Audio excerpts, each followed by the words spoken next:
Okay, let's talk about it. Let's dive into one of the most misunderstood and honestly frustrating parts of running a tabletop game, the plot hook. Specifically, how our players actually see the hooks we work so hard to create. Oh man, if you've ever found yourself thinking this behind the screen, just know you are in very, very good company. It's a classic, silent scream that almost every DM has felt.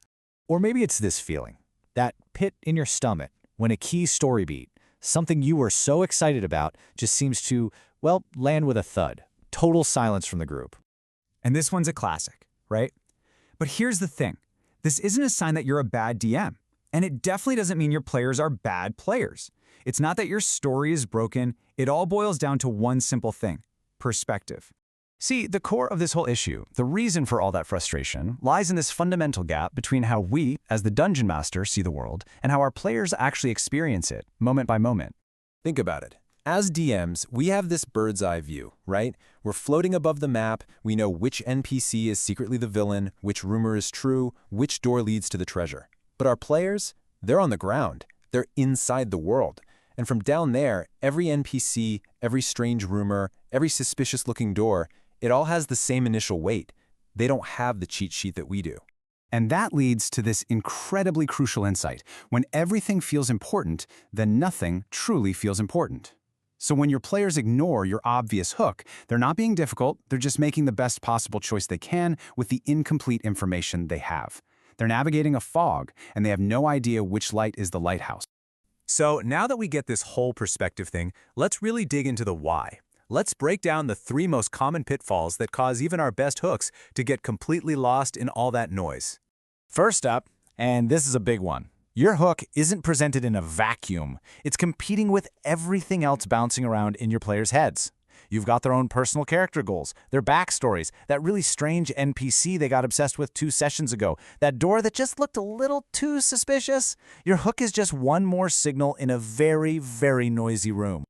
Reason number 2 is that our players are smart. They learn from experience. And one of the first things they learn is that biting a hook usually means one thing: danger. It means responsibility. It means getting tangled up in long-term consequences. And sometimes it means losing their freedom to just explore.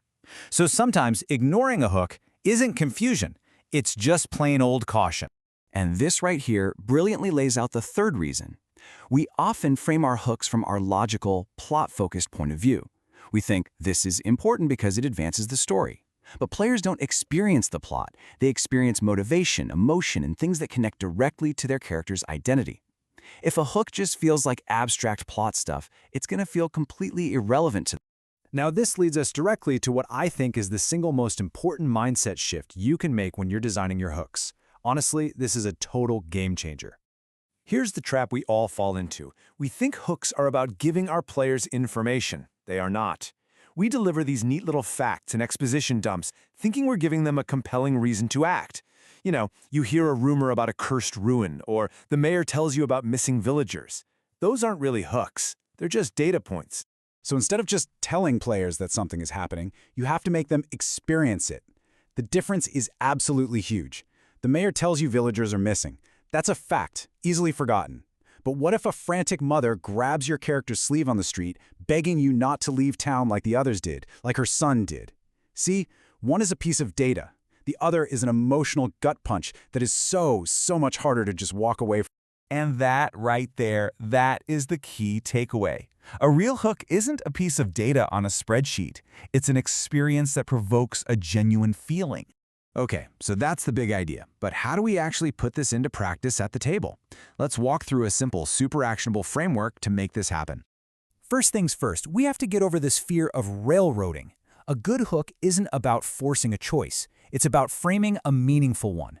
Players don't want to have to read your mind to find the story. They want to know what's at stake. They want to know what happens if they do this and what might happen if they don't. So here it is, a 3-step framework. 1, it has to be felt, not just explained. 2, it needs to attach directly to the player's identity. And 3, it has to reveal consequences. If you build your hooks around these 3 ideas, your players will naturally want to follow them. So, step 1, your hooks have to be felt. If your whole hook can be summed up in one dry, informational sentence, it's probably too thin. It needs to have emotional weight. It needs to spark a real feeling in the player, whether that's fear, curiosity, righteous anger, or even a little bit of hope. Now for step 2. A hook becomes truly irresistible when it connects directly to a character's identity. It should basically scream, "Hey, this is about you." A cunning rogue should see a completely different opportunity in a situation than a noble paladin does. The hook has to feel personal, like it was made just for them. And finally, step 3. The hook must have narrative consequences. You have to ask the question, what happens if we just ignore this? If the honest answer is nothing much, then your players will probably ignore it too. The choice to engage or walk away has to matter. It has to change the world in some way. When you put this all together, it really comes down to a simple but incredibly powerful shift in how you approach telling stories at your table. So if your players keep missing your hooks, remember, it doesn't mean they don't care. It just means they don't know what you know. This is all about designing hooks that meet them where they are, on the ground, deep inside the story. When you adopt this mindset, it'll fundamentally change how your players engage with your world. You'll stop feeling like you're trying to push or drag them along, and instead, you'll make the path so compelling they just can't help but want to see where it leads. And with that, I'll leave you with a question to take into your next session. Think about one piece of information you were planning to just give them and ask yourself, how can I make them feel it instead?